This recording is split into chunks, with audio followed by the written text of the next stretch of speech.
Well, look at that. It says we're live. Good morning, everybody. Welcome to Packers Daily. It's Friday.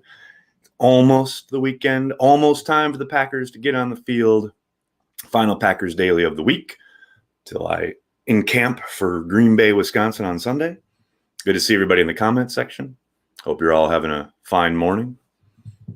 Carry the G, as always. Coffee. Jill, TGIF, you got that right. TGIF. Been a week. Good morning, Nags. What's up, Chris? How you doing? People texting me when I go live. Come on now. You flying out tonight? No, I fly out Sunday. I wanted to have the weekend with my girls. So I've got Sunday afternoon. I fly out. I get into Appleton at 7 p.m. or so. And then I'll be on at practice Monday morning. Man, this season snuck up out of nowhere, and I'm all for it. Nick, are you crazy? What? Feels like it's been dragging and dragging and dragging. I mean, all for it. I got you. I mean, the Packers would have had their first preseason game this weekend, I believe. Safe travels. Thanks, Andrew. Love that shirt and eggs. Thanks, Brian. Another old school special. Oh, Jill, that's very sweet of you. Thank you so much. Thank you. Yeah, Violet got a haircut yesterday, and Violet hates getting her haircut. But I agree, she looks great. Morning, Aaron. Thanks for being here. No, Matt, thank you for being here. Morning. Thanks for all you do. Drew, thanks for checking it out, man. Lewis, if we keep 5 wide receivers, how do you think that shakes out? I'm thinking Devontae, Lazard, MVS, EQ, Turner. Turner has some nice tape. If he fixes the drops, he makes the team. Very good chance. Absolutely. I do think, I said this yesterday, I think after Devontae and Alan Lazard, it's absolutely go time as far as competition each and every day, people rising and falling. It's going to be one of the things that's going to be probably the most scrutinized during camp. But I would not be surprised to see it shake out that way.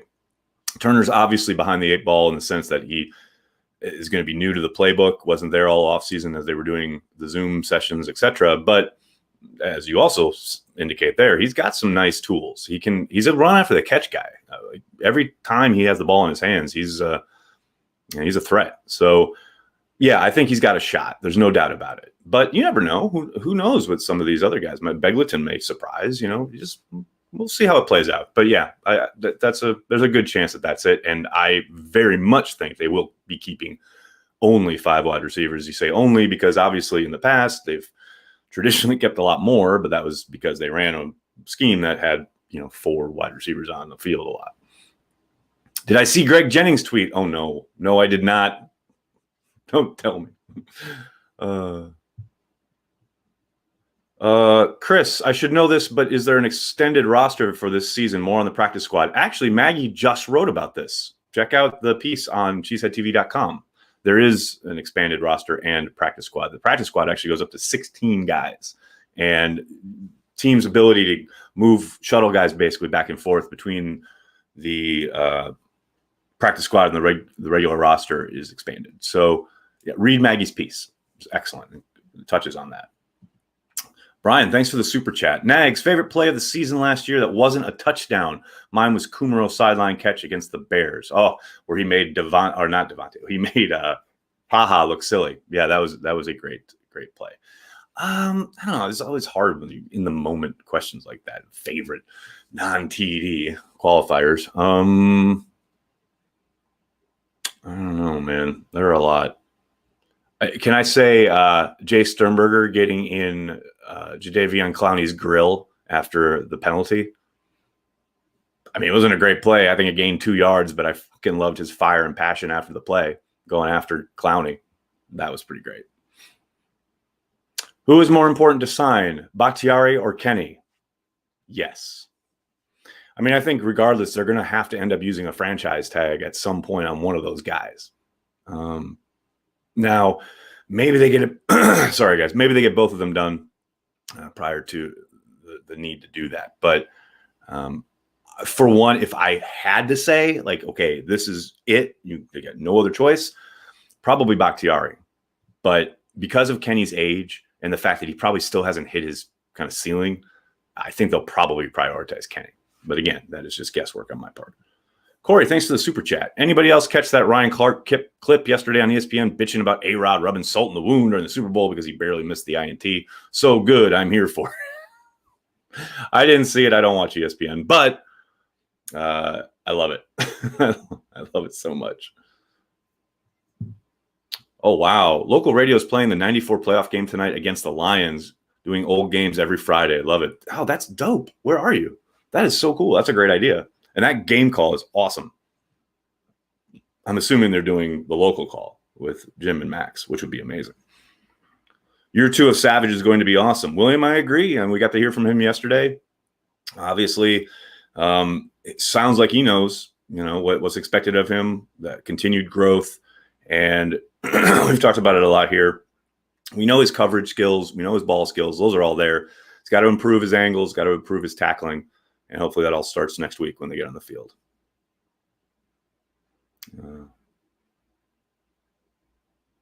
Is it financially possible to re-sign all 5 of our big upcoming free agents if they truly want it? I mean, it's a tall order, no doubt about it. A lot of it comes down to guys wanting to stick around as well for probably less instead of hitting the open market and getting their payday. It's one thing to say, okay, we're going to keep the squad together, so to speak. But if those guys know they can hit the market and make bank, it's going to be hard to say, well, no, here, please stick around for a little less. So all 5, that's a tough order.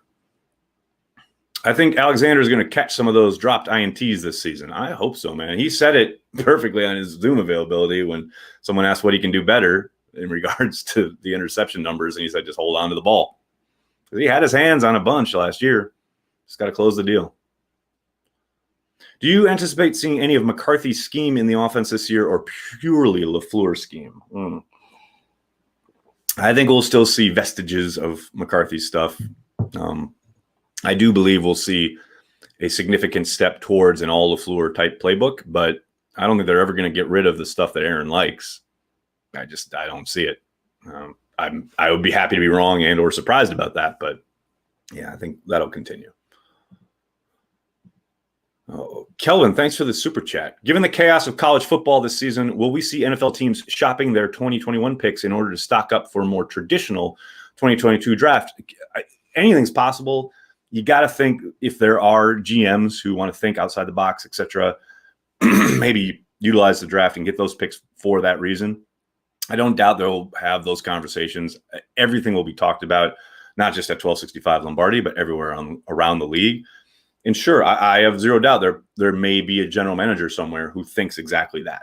And maybe we see kind of a run in regards to trying to stockpile, so to speak. But it also depends on where you are as a franchise, what you think of not only the 2020 year, but 2021, the draft, et cetera, and how it plays out within your franchise, within your roster. That's a lot of gaming out way ahead when we all know the NFL stands for not for long. The landscape changes very, very quickly. So I don't doubt, like I said, that there will be people having those conversations. I don't see it being a trend or anything like that, but they'll explore every avenue. That's what they do.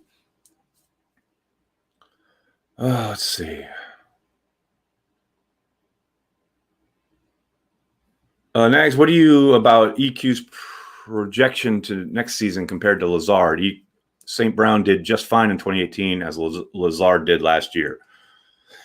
I don't know. I think Lazard was a little bit a little further along towards the end of the year than EQ was his rookie season. I love his game, and I don't think there's any reason that EQ can't do what Lazard did last year as far as earning the quarterback's trust, being an outlet, another weapon, so to speak.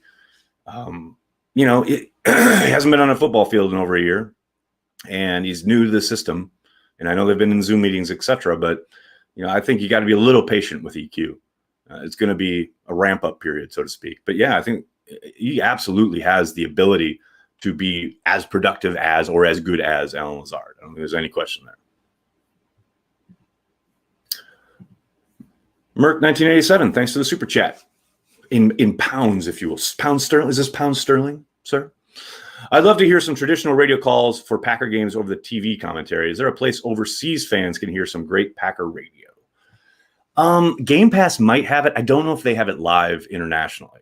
I know you can go back and listen archived radio calls, but I don't know about live.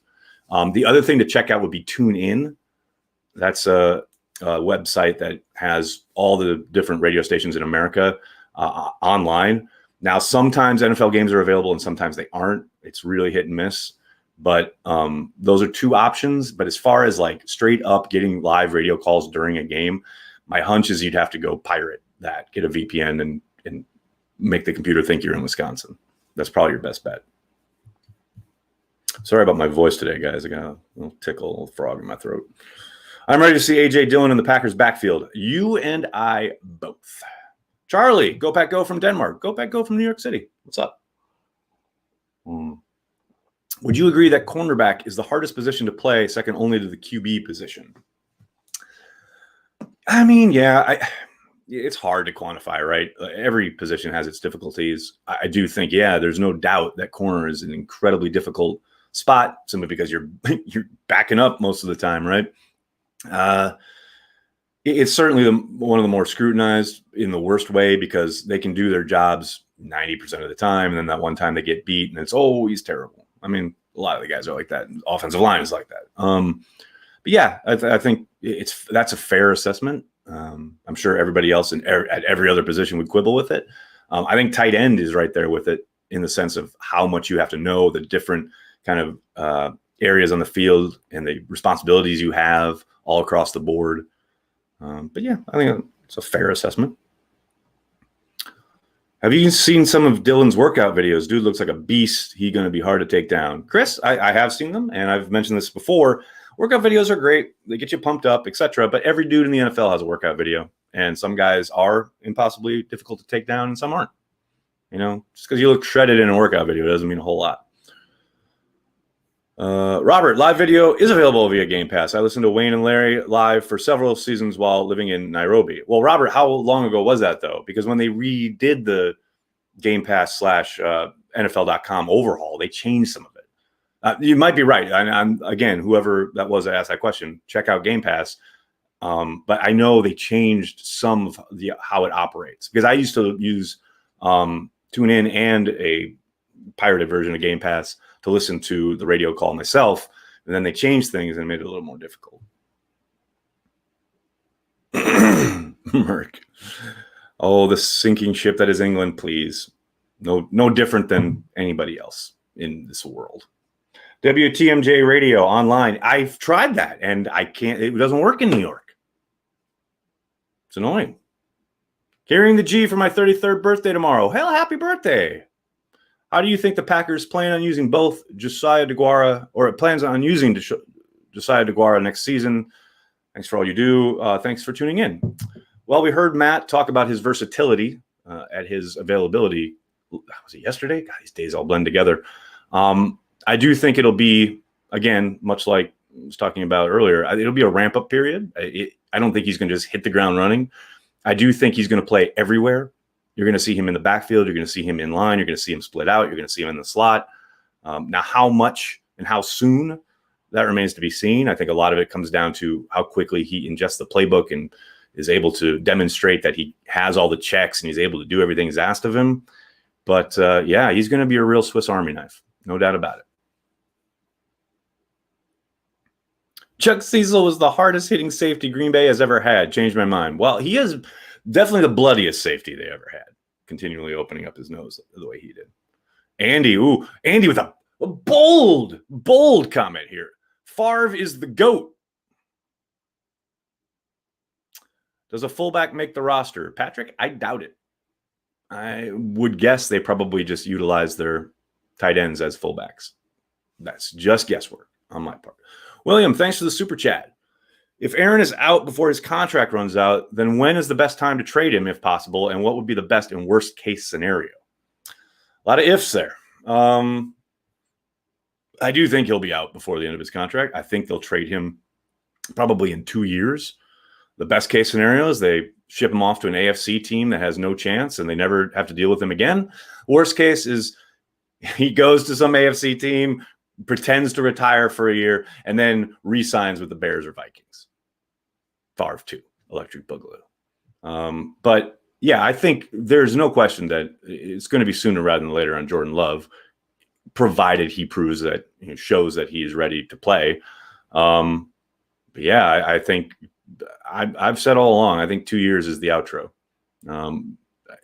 I don't think for a second that it's not a fluid situation, but ultimately they have made it very clear that Jordan Love is their apparent, and he's going to get on the field, and he's going to be their guy. And then the question becomes, how do you move on from Aaron Rodgers? And I do think that will be a trade. Who's running back 2 by season's end? A.J. Dillon. William, thanks for the super chat. Just to let everyone know that the Bears still suck. Just saying. That is admirable work on your part. Thank you. You guys, I love it. Who do you think is linebacker 2? Mark? I think to start, it'll be Oren Burks. I'm really interested to see Kamal Martin. I think by the end of the year, it's probably Kamal. But I think Burks will get first shot. And it's definitely put up or shut up time. Hey, Nags, who will have your favorite play this season? Who will have my favorite play this season? Kingsley Keke, when he sacks the quarterback. That'll be my favorite play because I can tell everybody to shut up about how great he is. A little more no huddle, hurry up, and at opportune times, just a bit more. I mean, it remains to be seen. We've asked about the addition of a hurry up offense, up tempo, what have you. And, Corey Linsley said they haven't gotten to it yet, but it's still early. Obviously, they're not even on the field really other than walkthroughs. So it remains to be seen. I know 12 really was itching to get to some of it last year. They never really did. I think it's foolhardy not to. It could be a real weapon for them. And hopefully we start to see that right out of the gate, week 1 in Minnesota. Would you rather have Brett Favre in his prime or Aaron Rodgers in his prime? Woo! Ask me to choose between my children. Probably Aaron Rodgers, but a lot also depends on the situation. Who's the team? What's the coach? Is the franchise? What's the state of the franchise? Because look, the thing with Brett that everyone kind of conveniently forgets and or dismisses is who he was and became in that moment with that team was just something you can never replicate. The man absolutely helped resurrect the franchise. Aaron Rodgers stepped into, yes, they had a bit of a downswing, and then Brett played really well, and they got 13-3, and they almost made a Super Bowl, etc. But the franchise was stable. There wasn't talk of like, oh, we might shut it down, sell the proceeds, go to the Shriners Club or whatever it used to be. I know they changed it, but, Brett was the right man for the moment. And don't forget, he's still the only NFL player to ever win 3 MVPs in a row. He was damn good. But ultimately, probably win more games with Aaron Rodgers playing the way he played in his prime. What role do I think DeGuara will play? Well, I talked about it a little bit ago. I think he'll be all over the map. I think it's going to be slow going early on because of all the different things he's asked to learn. But yeah, I think he'll be a real Swiss Army knife. He's going to move in line. He's going to move in the backfield. He's going to split out wide. He's going to play in the slot. He's going to play all over the place. How soon will they put pads on? Charles, Monday or Tuesday? Not quite sure which day it'll be exactly, but it'll be early in the week. But Saturday, they won't be in pads. Saturday and Sunday, they will not be wearing pads. Will we see 3 tight ends on the field at the same time? Could be awesome. Yeah, Sly, I think we will. Late like usual. What's up, Patrick? Thanks for the super chat. Ron 4. In a quiet stadium, hurry-up offense will be in play. I would hope so. I mean, they barely used it last year at home, and that's, when you're quiet on offense. But yes, I agree. It should be 1,000%. Expectations for Curtis Bolton. I'm really excited to see him get back on the field, man. He was having a damn good camp last year prior to his injury. You never really know with guys coming off of injury, how they're going to kind of bounce back. Will they have the same step? Sometimes they lose it. But yeah, man, I'm excited. I would love for him to be in the mix. But until we see him on the field, it's going to be hard to say. So we got William. Sorry, I meant what can we expect for Aaron Rodgers? I'm not quite sure what you mean there, William. What can we expect from if Aaron is out before his contract runs out? What can we expect for Aaron? Oh, you mean in return for the trade? I would be shocked if they got more than a second round pick. That's my guess. But we'll see. Maybe they're not going to get a first, but maybe a second. Probably a third, actually. Are they practicing at Nitschke or Hudson? Andrew, they'll be out at Nitschke Field, weather permitting. But they'll have tarps up and everything so people can't watch because they don't want to draw a crowd.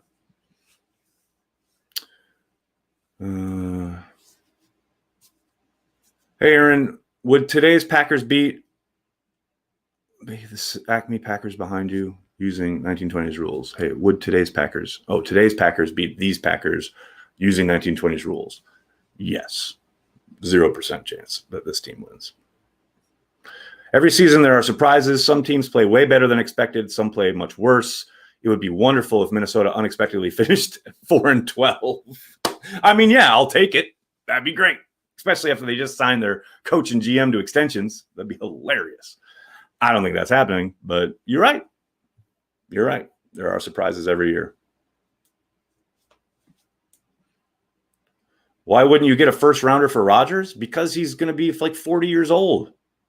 Almost changing a first rounder for the 40-year-old quarterback that you got to pay million, good chunk. I mean, his contract isn't exorbitant, but it's still a good chunk, and you're trading for the contract. 40-year-old dude with a pretty decent-sized cap hit. No one's giving up a first rounder for that. Come on. Any particular undrafted free agents you think will make the 53 given the circumstances? It's a long shot. You've already seen they started cutting them. I think it's going to be hard. Ask me again once I see them on the field. Ask me that same question next week, next Friday, and I'll have a better kind of handle on it. Do you think Josh Jackson bounces back, or will he get passed up for cornerback 4 by someone? Man, that's a tough one. I think probably gets passed up, but hey, man, I'm pulling for him. I really hope he balls out this summer and gets on the field. Otis, thanks for the super chat. There's no guarantee Aaron Rodgers leaves Green Bay, is there? What if love isn't lovely? That is completely possible. I think it's a minimal chance, but yeah, it's possible. But I would say there's a 96% chance that Rodgers will be gone after 2 years. How's that? All right, guys, I got to go. Thank you so much for all the questions, for the super chats. Thanks for hanging out, for chatting Packers with me. Like I said earlier, check out Maggie's new post at cheeseheadtv.com. Check out Pax What She Said. The new podcast is up. Andy Herman joined Maggie and Perry, talked about all sorts of stuff regarding college football, the mess there, and what it means for the Packers. Hit like on this video, subscribe to the channel, tell your friends, tell your family. Cheesehead TV. We are devoted to Green Bay Packers fans worldwide. Thanks a lot, everybody. Have a great day.